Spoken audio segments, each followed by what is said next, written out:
At the time this video is published, DBT12 Evenfall Onslaught should be out in English, and I wanted to go over the deck list that I am upgrading and testing out in this format. Feels like I just did that, but that's what happens when there's only 4 weeks in between main set releases, which is not the norm and I don't think should be. So the first list I want to go over, of course appropriately, would be Cardinal Moore's Orfist Masque, one I'm personally really excited for as I've always been a fan of at least Orfist's artwork being heavily Link Joker inspired.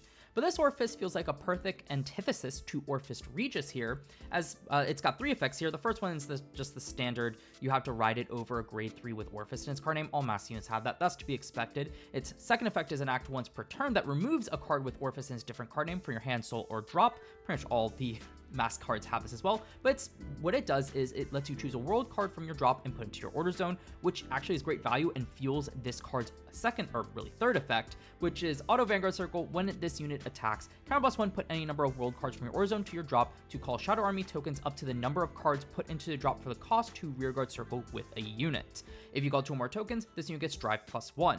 So instead of having to go minus to just swarm the board with tokens, instead this card just lets you use up those world orders that you build up a surplus of in your order zone to still be able to rush, and be able to get an extra drive means that you're more likely to check triggers just to close out the game. I don't know if this is necessarily better than Orfist Regis, especially since you now have to run a mask package, which in general can be very clunky on top of a deck that already wants to use orders, but as a finisher, seems pretty good. And since it's not just outright, I think, inferior to Regis, I still want to test it. Of course, with this deck still being clunky because of the world orders, I think the Cyber's Kite tool here at max copies to be able to find our Mask of Hydreigon makes sense, so we can run the least number of copies, which is 2, just in case we damage zone 1, to make sure we can get into Orfist masks pretty consistently, and the Dragon Tree markers are a nice extra power buff. This deck also has access to another nice synergistic tool in the Cardinal Principle O part here, though when placed on rearguard circle, if you have a Vanguard with Orfist in its card name, you counterblast 1, search your deck for up to 1 world card, discard it, and shuffle your deck.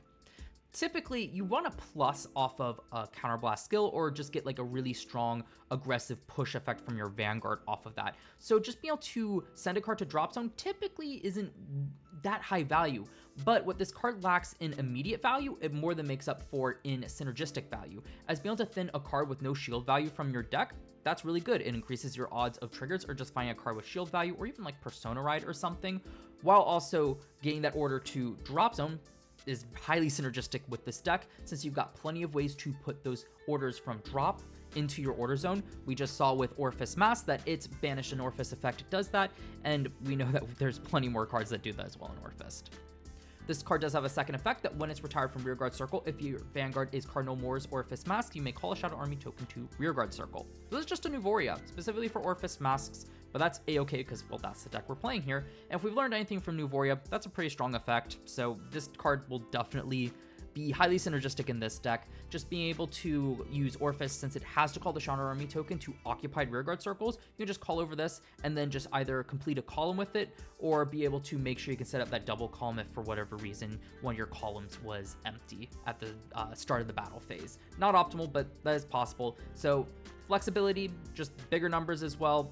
I really like this card. We also have one more new card here from the stand-up deck set that I have not talked about, and it was only released a week before this set, and that's the Polar Axis Dragon. It's got 2 effects when placed on rearguard circle. If your Vanguard has Orfist in its card name, you Soul Blast 1, choose a world order with a different card name from the cards in your order zone from your drop and put it into your order zone. So this lets you get set up with 4 orders on your first grade 3 turn right away if you're using Regis. But in this deck, since we're sending orders from our order zone to our drop zone, this is another great way to just kind of refuel your order zone for Orfist Masks, on top of just being able to proc a lot of great effects from those cards for a Soul Blast. This also has another skill that when it's put into drop zone, rearguard circle, or hand during your battle phase, if your world is Dark Knight or Abyssal Dark Knight, you may draw a card. So again, just kind of like the O part, having to overcall a Shadow Army token over top of it with Orfist Masks is not necessarily just cycling into a bigger numbered card, it's also netting you advantage, this time in the form of just a draw 1, which is super solid. And unlike Opart, this also has synergy with Orfist Regis, meaning that if we discard it for its effect, we pretty much just cycle, or if we're overcalling it, well, again, that cycling if we didn't discard 1 for Orfist costs as well. It just kind of helps us not minus as much as the deck has previously done, and hopefully keep up on card advantage a bit better. But from there, we got just standard Orfist stuff, standard ride line here. I debated running the Combine Rusher here, but this deck is very counterblast heavy with the Orfist Masques, regular Orfist for that matter, Cyber's Kite Tool, and Opart as well costs a counterblast. So it's going to be a bit tricky, I think, to manage it. That's the biggest question I have with this deck, but I imagine I'm just trying to win the game as fast as possible. So really not trying to look to sustain very long. I just want to use my counterblast and win it outright. For the set orders, we've got 2 Overcoming Eternity, and this is just because as good as it is at giving power to the rear guards, I do think that the Hallowing Moonlit Night is a bit better in this scenario, just to kind of keep looping resources and drawing cards. Just being able to throw one in the order zone with Orfist Effect and be able to draw a card is great. Same thing with Polar Axis. That just seems like the best use of the card. 2 Eclipsed Moonlight as well, just to call a Shadow Army token. That could be very relevant. And of course, if we can just set up 2, back to the Overcoming Eternity here, just set up 2 of them and just kind of keep them in our order zone, I think we're good to go. We don't necessarily need to just load up on them. And we can also find them with our Opart here. I'm also a bit unsure about the triggers here. I decided to go the 3 crit, 4 draw, 4 front lineup, and of course the 4 heal, just because I feel like this deck definitely wants to find its pieces. It's already not necessarily maintaining the best card advantage, despite the cards in here definitely helping a lot with that. So I think the draws are super crucial, and I think fronts just synergize a bit better since we're just doing a ton of multi-attack. Crit can be nice, but just an overwhelming front with large numbers, I want to see if this is good enough. But as I mentioned when I was talking about Orfist Masques, I'm not convinced that the deck is necessarily an upgrade to Orfist Masque. I think it's more of a side grade and alternate way to play. So I did want to also try out a deck list that is just focused on Regis here, because it definitely gets the job done, and we got some nice new pieces from the stand-up deck set. So here, instead, in the right line, I do run the Combined Rusher to help just kind of round out boards in the late game, a little extra card advantage to be able to convert the Counterblast into this card, and it gains power, which is quite nice as well. It feels a bit counter... I don't know what the word I'm looking for is. It feels like I would want in this deck to have the extra power of Cubicea instead, to be a bit more aggressive compared to the Mask deck, which is a bit slower because we're waiting to get into our Mask unit. But at the same time, this deck does have more access to Counterblast, and I think that overall, giving up the 5k power on your turn 2 will, for a card like this, is a bit better. Here we see returns like Polar Axis, which helps us get our 5 attacks on our first grade 3 turn finally with this card, as well as being able to give us more card advantage. Since we can't run Opart in this deck, we go back to our Nuvoria, which still does a great job being a highly aggressive tool, gaining power and being able to spawn more Shadow Army tokens. So now we've got 2 ways to set up 5 attacks on our first grade 3 turn, and if we get both of them off, that means that we're even making better columns, because of course we're already calling 2 to the front row off Orfist Masque. Now with the new Nuvoria, we can just call 1 behind one of those columns to round them out. We also can more freely use the Grunder here. The reason I didn't run Grunder I see some people running it in the Mask list, but the reason I don't is because you really can't get full value off of it, and I just think the other cards in that to fill up those spaces were a bit better. But here we don't have that issue, and it's just with that second effect to retire itself to grab a World Order from drop to hand. Just we need rear guards on board for Orfist Masque, so I didn't think it was worth it. But in this deck, just being able to thin them out feels really strong, and we are running more orders here because we're not running the pinpoint search of the Opart here, just to be able to hit more off of the Grunder as well. And we do run back to the 4 Overcoming Eternity because I'm trying to be as aggressive with this deck build as possible, meaning I want to pump those tokens up as much as possible. 3 Halloween Moonlit Night because the draw is still just very good, and the 2 Eclipsed Moonlight just for the extra token. And other notes from this deck, 2 Bulba Mine just for some extra resources if needed, and of course just being able to dip from the board before a Shadow Army token is called to that slot feels pretty good. But I am still running the same trigger lineup of the 3 crit, 4 draw, 4 front, 4 heal, 1 OT that I want to test, because I think the same principles apply here. We'll see if it matters, or maybe I want to switch to some more draws. We'll see in testing. Getting into the next and final Mask deck I'll be testing from this set, and that's Magnolia Masques, because I've had the deck since day 1 and I do really enjoy it. So Magnolia Masques does it differentiates the deck from Elder in quite a cool way, and it's kind of an upgrade from the more Persona Ride reliant Magnolia that we saw Cyril support back in set 7. So Magnolia Masque, of course, has 3 effects. The first one being that can only be ridden from a grade 3 with Magnolia's card name, standard stuff. But we see with this first effect what I was talking about, continuous Vanguard Circle. During your turn, all your rear guards on rear guard circles with Dragon Tree markers can attack from the back row and get power plus 10,000. So while Magnolia Elder just kind of enables you to do those 6 attacks and only gives 5k power, this one instead has access to Persona Ride, and or gives that 10k power on top of the Dragon Tree markers, giving 5k power to those rear guards. So the real challenge for this deck is just being able to set up those Dragon Tree markers, but once you do get more payoff with an ease of multi-attack still. Now, unfortunately, its final effect does not make it any easier to set up those Dragon Tree markers, but it's still a cool effect. You can remove a Magnolia with a different card name than this unit from your hand, soul, or drop. It's an act once per turn. Forgot to mention that. But this unit gets auto Vanguard Circle when your rearguard attacks a Vanguard from the back row. Choose one of your opponent's rearguards and retire it, and gets that effect till end of turn. So this one just helps you control the board, which is something Magnolia has not had actually. So that's a really cool part, but at the same time, that kind of payoff, is it really worth it if you can't set this card up consistently? So I think that's going to be the big challenge of this deck. Though we definitely have plenty of cards to help do that. In terms of just kind of getting the mask consistently, we do of course run our Depth Iwelith, which doubles as a mask searcher, meaning we can set that more consistently, but also getting us one of our Dragon Tree markers. So highly synergistic card, definitely maxing this out, want to find it. But also we do run the Bist Ayatvis here just to get some extra Dragon Tree markers.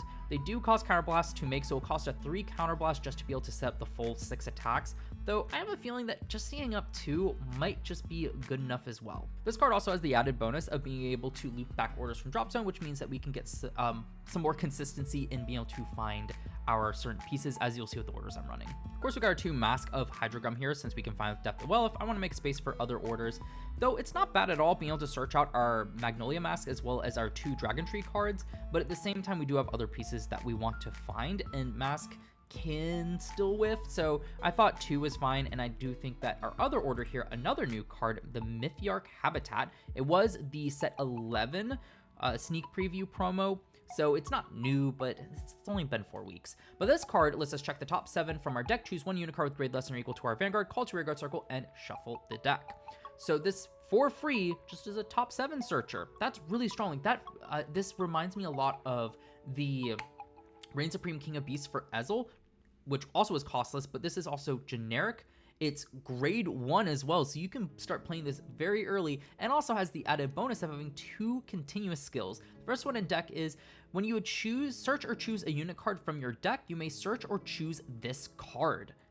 That's really strong. So this is a searchable order when you would search a unit, which gives it extra flexibility. And when this card would be called from deck to rearguard circle, put it to the hand instead of into the drop. So normally when a card is attempted to be placed on rearguard circle, when it can't exist there, it's just immediately sent to the drop zone, but instead this loops it back to hand.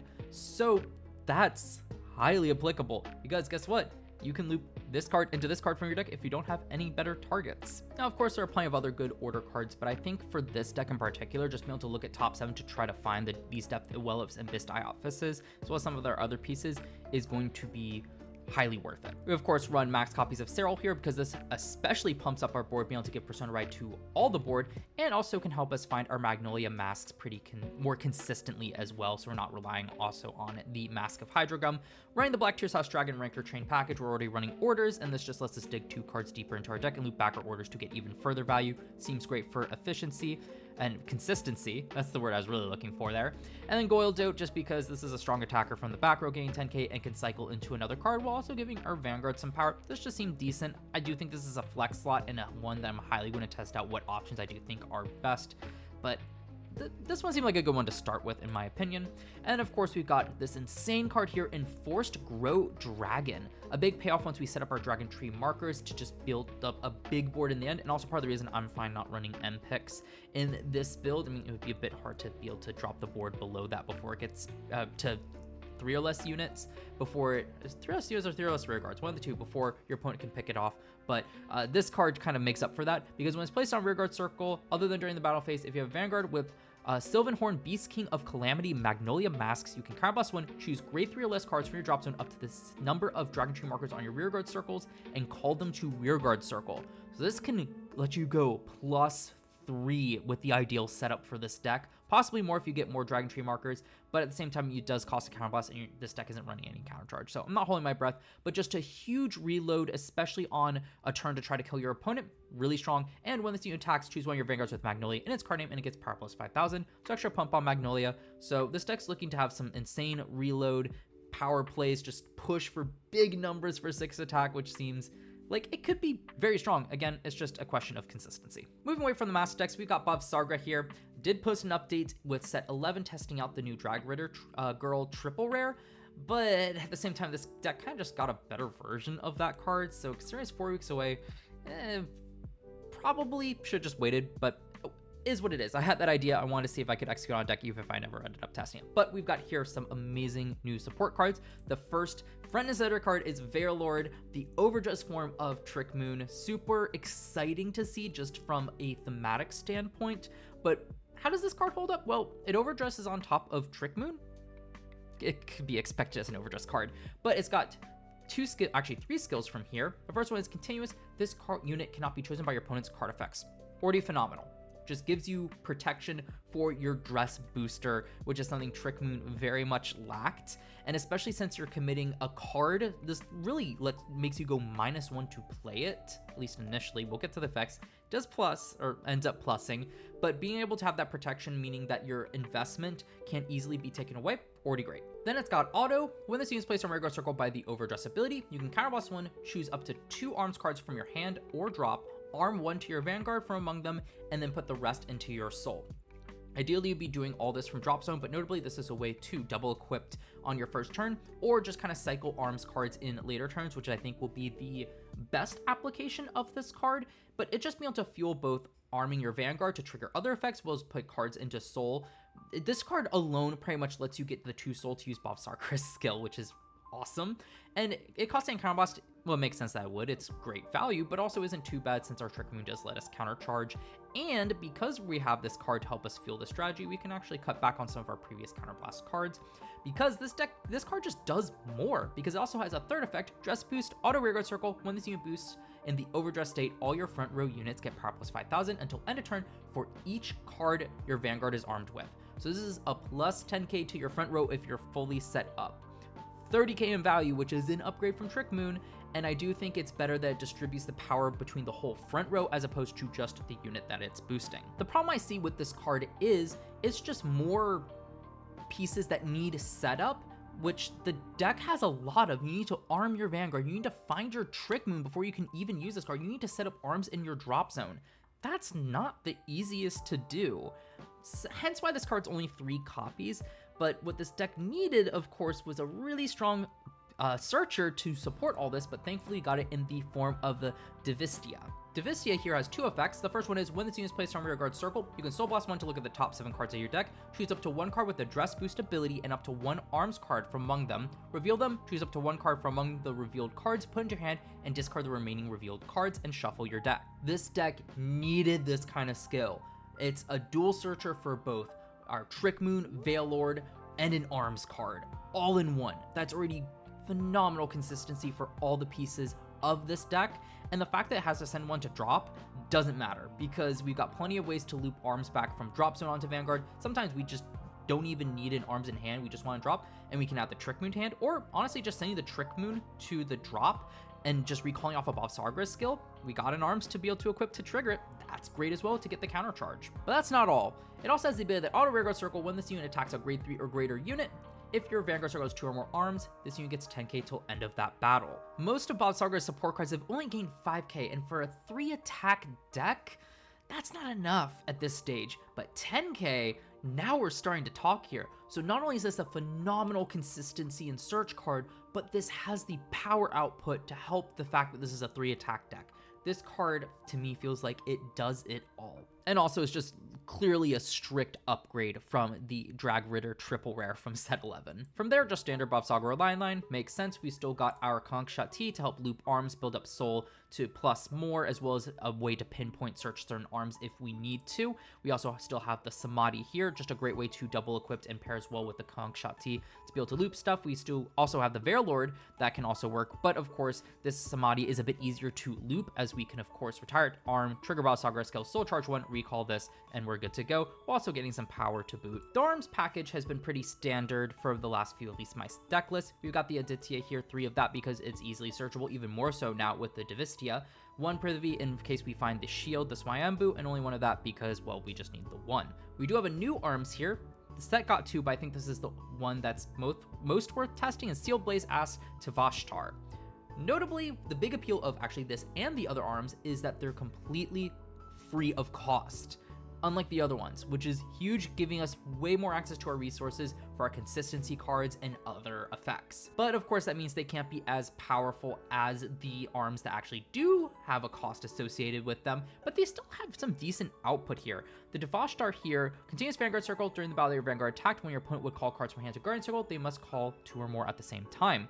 Battledore effect for a 3 attack deck, that's even better. Just means that your Vanguard, or not your Vanguard, your opponent can't just call a PG down, like the unit PGs down, and block the Vanguard. They have to at least commit 3 cards to do so. This also has another really cool effect that at the end of your turn, you may counterblast 1, put this card to drop, choose a left arm deity with a different card name for your drop, and arm it to your Vanguard, meaning it just tags out for your shield. And I love that conceptually. That's such a cool effect, being able to tag out arms to get more power out of them. Counterblast 1, arguably a bit expensive for a 10k shield on your opponent's next turn, but since it's repeatable, that is the cost of Swayamboo. I can understand why, but the biggest reason that this card is only at 1 copy is because I fully intend to just use it as a way to just arm my Vanguard to try to finish out the game with the Battledore effect. We'll see if it's relevant, but the bigger reason why is I would have to give up Samadhi here to be able to consistently use Axe's effect, and honestly, in the early game, like first grade 3 turn, I don't know if the Battledore effect is as impactful as just throwing it down in the late game, and Samadhi is just such a consistent way to double equip your Vanguard, and synergizes very well with the Kongs-Shati, being able to use Kongs-Shati's effect to put Spear into Soul, then we can use Samadhi's effect to retire itself, arm a Spear from drop to your Vanguard, and then use Bavsargra skill just to bring back the Samadhi anyway to continue the loop if necessary. So I just kind of value that a bit more, so I do want to try out 1 just to kind of close out the game, but at the same time, I could totally see me switching this out for the Blitz order I had in the previous deck list, just to get some extra defensive power. Other than that, since we just got more ways to plus and cycle resources, 8 crit just to try to close out the game, since it's a 3 attack deck, and 3 front just to make sure our columns are as big as possible. Next up, I've got Hexaorb here, which got notably 1 amazing double rare for support here, the Delta Append Sorceress. Because when it's placed on Rearguard Circle from hand, if you have a grade 3 or greater Vanguard with Sorceress in its card name, you can counterblast 1 to look at the top 2 cards of your deck, choose a card from among them, put it into your hand, and put the rest on the top or bottom of your deck. If you Persona Road this turn, you may choose up to 1 critical or front trigger from your hand, reveal it, and put it on top of your deck. So this is pretty much OG Hexaorb's skill on a body on Rearguard Circle, which is so nice to have, because one of the problems with Aquamarine that I found is that as you kind of filter your deck and move the triggers to the top, sometimes you have this awkward turn where you're almost guaranteed to check blanks. Like, you can't go through enough cards to find more triggers, because you're not improving your odds, you're just kind of shuffling them around. But this card just kind of says, okay, no problem, I'll just stack it, you can still multi-attack, which is cheaper than the Lalarita, notably here, which I absolutely love. And it also has the flexibility of just being a good draw card. We don't necessarily need to always stack a critical or front trigger on top of the deck. Maybe just drawing a card is good enough. And it's a bit better than drawing a card, since it checks top and you get to choose one and choose where the other card ends up. And because of this, I've definitely cut down to only 1 Hexaorb in the ride line. I was running more of them just to guarantee Persona Ride, but I think this is still just the best Hexaorb to be on the first grade 3 turn for power reasons. Just get the big 3 attacks, then we can start multi-attacking once we start Persona Riding. I also have cut back on the Spiral Cutie Angel to make space for other stuff. We do have Sajas from Festival Booster that just is good shield and power value, especially when my opponent starts checking triggers, and a great way to build up more soul for Aquamarine while also being able to filter through the deck. It's a bit more flexible, I feel, than the Effulgent Wizard, hence why I did adjust those ratios around. But honestly, this deck, it's a bit hard for me because it's very 2 and 3 heavy, and I imagine I just want to pair up the best 2 that I have at any given moment, but I'm not convinced this is the most optimal way to play the deck, but I figured I would at least try it out. So if anyone has any recommendations for any of these decks, I would especially love them on this one. I think other notable changes, if you've been keeping up with my Hexaorb list, I know it's been like half a year, but I do run the Pink Moth Girl Maple now at the grade 1 slot just to conserve Counterblast for my other cards, and it's just a good booster to call, especially since the only other grade 1 I am running here is the Topaz, because we're going to be soul blasting out the cards, meaning we're getting our ride line cards into our drop, other than like the Pink Moth Girl Maple. And this card's just nice for emergency 20k shield if need be, or honestly just being able to call to Rearguard Circle to check top 5 to call a unit card from among them. That could be pretty good in if I really need to find a way to stack the deck. Notably, I don't love this card because as we're filtering like normal units to the bottom of the deck, this shuffles it back up, which can be not necessarily the best. That's one of the reasons why I cut Kyrebrief from one of my deck lists, but at the same time, it does have that dual flexibility unlike Kyrie, so I can just use it for that 20k shield, which I feel like is really solid. Since I'm coming back on Persona Ride copies, Gradius Grotolate just made a lot of sense, and I am trying out the Mine as your country's foundation since this deck is filtering triggers to the top, meaning I think I'm more likely to find heal triggers, meaning I can load them up into the drop zone to get a big shield off of this card. At the end of the day, this deck is still just doing Hexaorb Aquamarine stuff. We've got ways to draw, stack, build up soul, draw cards in early game, just a ton of great stuff to just build big numbers and attack hopefully for 5 times. Moving over to the final deck that I am testing out that got support from the main set, and it's probably my least interesting one because I don't think the card itself is too interesting. It's Wavecrest Brave Shooter for Flagburg. This card, when placed on Rear Circle, lets you counterblast one to look at the top 7 cards of your deck and either add a Flagburg or an Ascendance Assault from among them to hand, and if you found nothing, you get to countercharge, so it refunds itself, which is a really solid search effect. Find Persona Ride or find the Ascendance Assault. That can be actually quite nice on your first grade 3 turn going first to be able to get to 4 or even 5 attacks. But the problem I see with this card is it's just more counterblast, and this deck doesn't have the most consistent way to countercharge to be able to kind of weave these multiple counterblast skills in a single turn on low counterblast, which I think is what the deck lacks more so than anything else. But has another effect that then battle this unit boosted. If it's the force battle of the turn or more, you may put this unit to your soul. Normally going -1 like that isn't very good.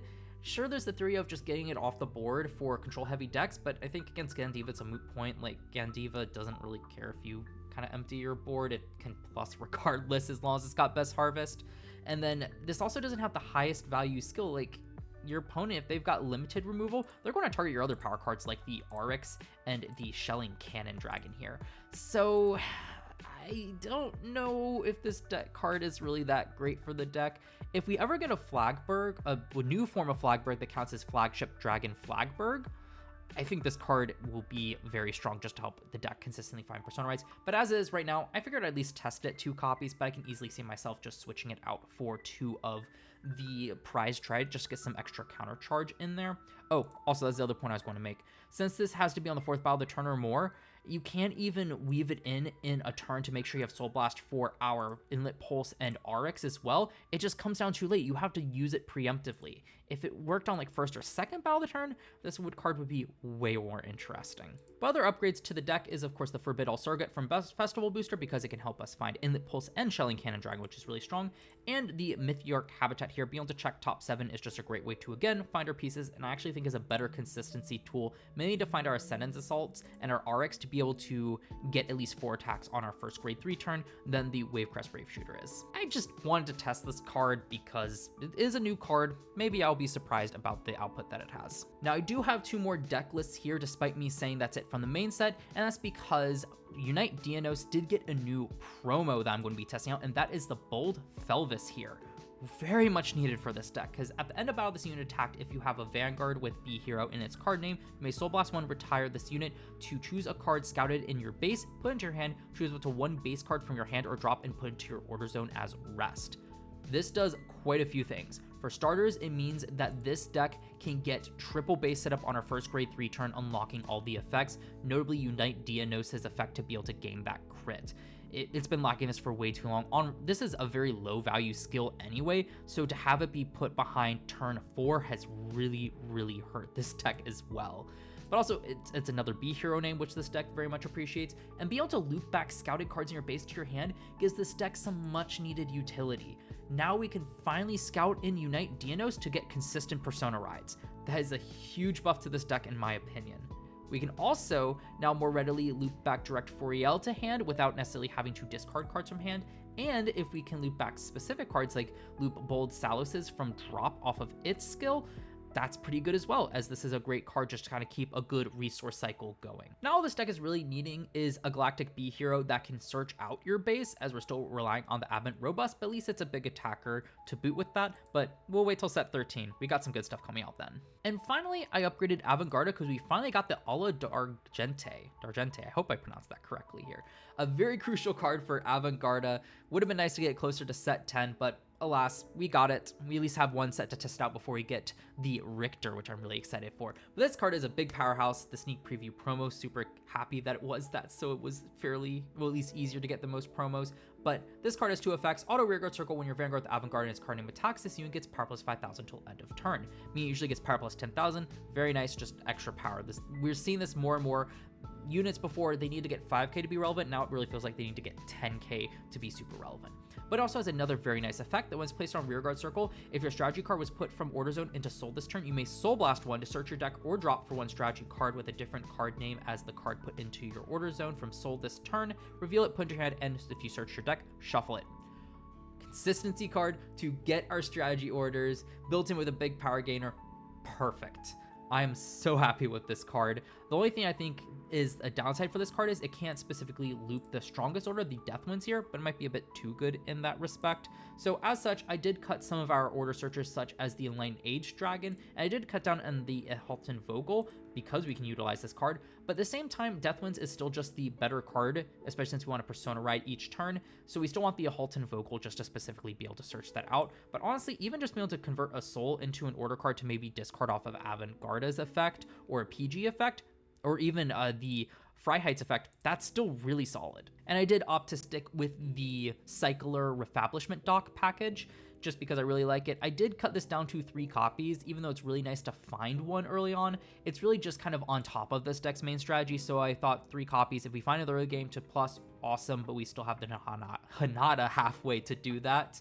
And then just being able to search out the Refablishment Dock if we ever get the chance to is really strong. Again, it's just on top of, so yeah, it's not as consistent if it was as it is at 4 copies, but again, it just, I don't think the deck wants to focus more on that. I'd rather find the consistency pieces like the Ala, the Halton Vogel, and the Hanada halfway, and of course Persona Rides. But that is all the decks I'm going to test out. I will say I felt a lot more confident on my builds for set 11, but I think those decks built themselves a bit better, while these decks have a lot more options because they've been supported for upwards of 12 main sets plus a few side sets. So any feedback on any of these deck lists, stuff that you're trying out, stuff that you think that I'm off the mark on, and you think that you've got maybe a better, more optimized idea for it, I'd love to hear down in the comments below. I make these videos for that discussion on top of just kind of throwing out information for anyone who wants it. So again, really do appreciate any feedback down in the comments below. And if you've enjoyed this video, please consider leaving a like, subscribing, and turning on the notification bell so you're notified when I do upload more content, because there'll definitely be plenty more to come.